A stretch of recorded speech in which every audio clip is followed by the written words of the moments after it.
Chapter 1. Feeling energized by the death that was about to happen, Doug Jacobs adjusted his headset and brightened his computer screen.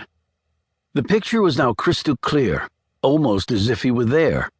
But he thanked God he wasn't. There was thousands of miles away. But one couldn't tell that by looking at the screen. They couldn't pay him enough to be there. Besides, many people were far better suited for that job. He would be communicating shortly with one of them.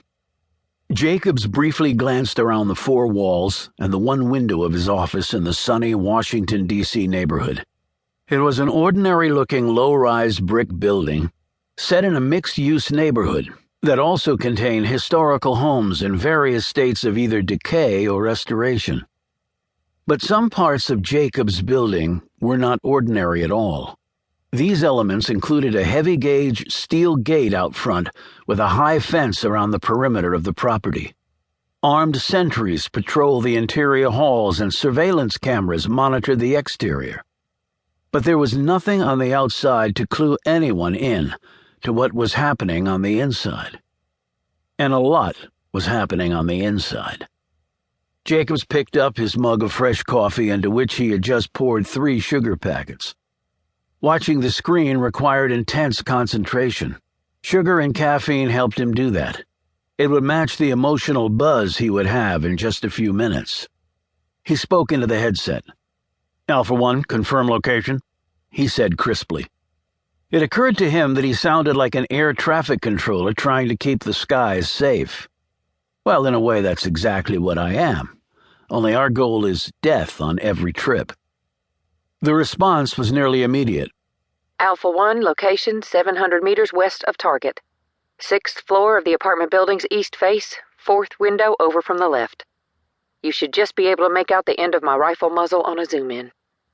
Jacobs leaned forward and moved his mouse, zooming in on the real-time satellite feed from this distant city that was home to many enemies of the United States.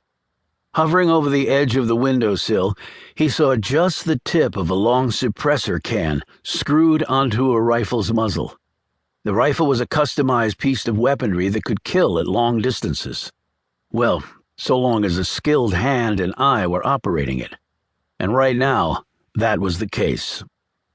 "Roger that, Alpha 1. Cocked and locked?" Affirmative. All factors dialed in on scope. Crosshairs on terminal spot. Tuned frequency shifting suppressor. Setting sun behind me and in their faces. No optics reflect. Good to go. "Copy that, Alpha 1.